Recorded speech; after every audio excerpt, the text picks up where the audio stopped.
नमस्कार, आप देख रहे हैं न्यूज 4 सीजन्स। तो चलिए रुक करते हैं आज की प्रमुख और बड़ी खबर पर।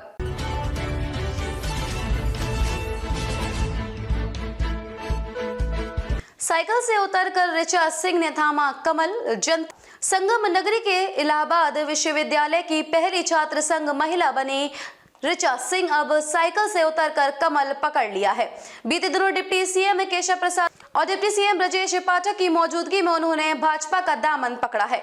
वहीं ऋचा सिंह अब भाजपा में शामिल होने के बाद पहली बार प्रयागराज पहुंची और उन्होंने समाजवादी पर हमला बोला है और कई गंभीर आरोप लगाए हैं। साथ ही उन्होंने कहा, पीडीए का मतलब है पिछड़ा दलित अल्पसंख्यक नहीं, पीडीए मतलब परिवार देखो अपना। तो साथ ही ऋचा ने अखिलेश यादव पर गंभीर आरोप लगाए हैं। कहा, लखनऊ में रामचरितमानस जलाए जाने के पीछे अखिलेश यादव का पूरा समर्थन था। बता दें, वर्ष 2015 में समाजवादी पार्टी के समर्थन से विश्वविद्यालय छात्र संघ चुनाव में अध्यक्ष पद पर चुनी गई। वर्ष 2016 में औपचारिक रूप से सपा में शामिल हुई थी। पार्टी ने उत्तर प्रदेश विधानसभा चुनाव 2017 और 2022 में उन्हें अपना उम्मीदवार बनाया था, लेकिन उन्हें सफलता नहीं मिल सकी थी। उत्तर प्रदेश के पूर्व कैबिनेट मंत्री स्वामी प्रसाद मौर्य के 2023 में रामचरितमानस की चौपाई पर विवादित टिप्पणी करने के विरोध में ऋचा सिंह ने अपनी आवाज बुलंद की थी, जिसके परिणाम स्वरूप उन्हें पार्टी से बाहर कर दिया गया था। खोले रहती थी, सड़कों पर होती थी, मगर आज आपने खुद भाजपा ज्वाइन कर ली है और लोगों के दिल में बड़ी चर्चा का विषय है प्रयागराज।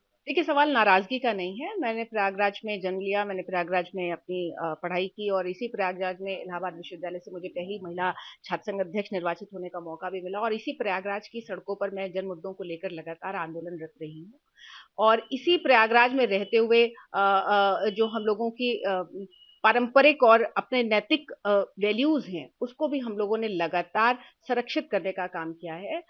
समाजवादी पार्टी में मैंने पूरी निष्ठा से काम किया, पूरी ईमानदारी से काम किया, लेकिन जिस तरीके से समाजवादी पार्टी में पिछले कुछ सालों से जन भावनाओं को आहत करने का दौर चल पड़ा है।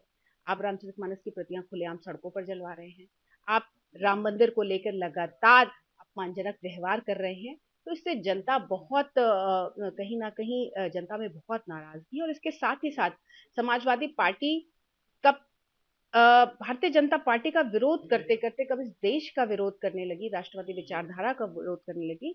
तो ये सारे इन चीजों को देखते हुए मैंने भारतीय जनता पार्टी की सदस्यता को अपनाया और समाजवादी पार्टी को मैंने लगभग 1 साल पहले ही छोड़ दिया था। देखिए, पीडीए का मतलब सिर्फ परिवार देखो अपना तक सीमित हो गया है और ये बात पीडीए की करते हैं, लेकिन जब उसको धरातल पर लाने की बात होती है तो पिछड़ों की जब बात आती है तो वो केवल अपने परिवार तक सीमित हो जाते हैं।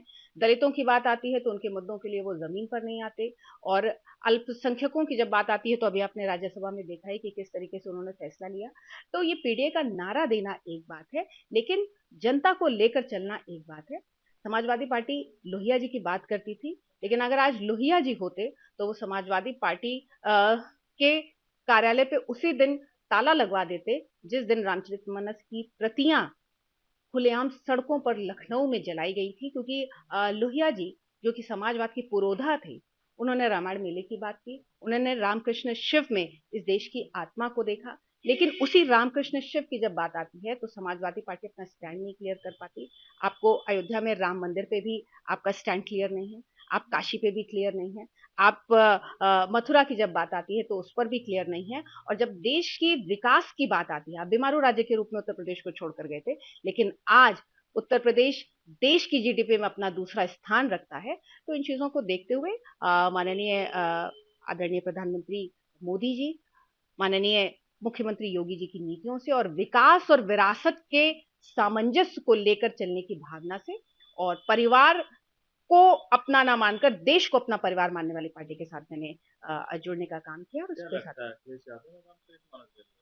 देखिए, जिस तरीके से रामचरितमानस की प्रतियां खुलेआम लखनऊ की सड़कों पे इस देश की उत्तर प्रदेश की राजधानी में जलाई गई और उसके बाद जिन लोगों ने उसको जलवाया, जिनके बयानों ने उनको उन्होंने तत्काल रूप से महासचिव बनाने का काम किया, तो इससे स्पष्ट होता है कि इसके पीछे क्या मंशा थी और उससे समझा जा सकता है। खबरों में अब तक के लिए बस इतना ही। फिर होगी आपसे मुलाकात ऐसी ही किसी बड़ी और खास खबर के साथ। तब तक के लिए नमस्कार और देखते रहिए न्यूज 4 सीजन्स।